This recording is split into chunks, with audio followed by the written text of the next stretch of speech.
Hi guys. இன்னைக்கு ஒரு சோகமான வீடியோ தான். என்னன்னே தெரில. எப்பவும் போல ஃபுட் போட்டுட்டு இருந்தேன் ஃபிஷ்ஷுக்கு. அப்போ தான் பார்த்தேன் நம்மட்ட உள்ள ஃபுல் கோல்டு கப்பியில ஆல்மோஸ்ட் ஒரு 20 கப்பி கிட்ட செத்து மிதந்துட்டு கிடந்துச்சு. என்ன ரீசன்னே தெரில. நேத்து வரைக்கும் ஃபுட் போடும்போது நல்லா தான் இருந்துச்சு.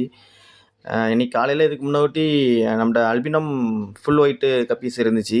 அதுக்கு ஃபுட் போடும்போதே ஒரு 3 ஃபீமேல்ஸ் கிட்ட செத்து கிடந்துச்சு. அதுவே ஒரு மாரி தான் இருந்துச்சு. எடுத்து போட்டுட்டு சரி ஓகே அடுத்தது இதுக்கு தான் ஃபுட் போட்டுட்டு இருந்தேன். ஃபுட் போட்டுட்டு இருக்கும்போது பார்த்தா, என்னடா நெறைய செத்து கிடக்கேன்னு சொல்லி பார்த்தா, கிட்டத்தட்ட ஒரு 20 மீன் கிட்ட இருந்துச்சு. என்ன காரணம்னே தெர்ல. தண்ணி கண்டிஷன்லாம் இதுக்கு முன்னாடி ரொம்ப கேவலமா இருந்துச்சு. அப்போ கூட எல்லா ஃபிஷ்ஷும் சர்வைவ் ஆச்சு. ஆனா, இப்ப நான் நீட்டா தான் மெயின்டெயின் பண்ணிட்டுருக்கேன். இப்போ என்ன பிரச்சனைன்னே தெர்ல. அ வெயில் பிரச்சனையா இருந்தா வேற டேங்க்லயும் இந்த மாரி பிரச்சனை ஆயிருந்திருக்கணும்.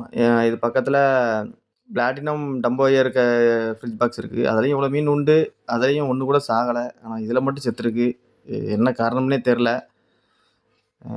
கமெண்ட்ல ஏதாவது சொல்லிட்டு போங்க. இதுக்கு எந்த காரணம் தெரிஞ்சுச்சுன்னா. இதான் இதுக்கு முன்னாடி இந்த டேங்க் இருந்த நெலம. கிட்டத்தட்ட ஒரு 1 வீக் முன்னாடி நான் தண்ணி மாத்தும்போது எடுத்த வீடியோ தான் இது. தண்ணி எவ்வளோ அழுக்கா இருக்குன்னு பாருங்க. ஸ்மெல்லாம் வர ஆரம்பிச்சுச்சு. இந்த இதில கூட கப்பீஸ்லாம் நல்லா தான் இருந்துச்சு. தண்ணி பிரச்சனையா இருக்காதுன்னு நெனைக்கிறேன். ஏன்னா மச்ச டேங்க்ல எல்லாமே எல்லா பீஸுமே நல்லா தான் இருக்கு. இந்த இதில தான் அப்படி இருக்கு. இதுவும் இது பக்கத்துல இருந்த ஒரு டேங்க்ல ஒரு 3 பீஸ் செத்துருந்துச்சு. மச்செல்லாம் நல்லா தான் இருக்கு. என்ன காரணம்னு எனக்கு தெர்ல. வெயில்னாலுமே வெயில் இதில படுறதுக்கு வாய்ப்பே கிடையாது. டைரக்ட்டா மரத்துக்கு நேரா கீழ தான் இருக்கு. அதனால வெயில் பிரச்சனையும் இருக்கிறதுக்கு வாய்ப்பில்ல. அதுக்கப்புறம் இத விட ஒரு பெரிய சம்பவம் ஒண்ணு நடந்துச்சு. அத நான் அடுத்த வீடியோல நான் சொல்றேன்.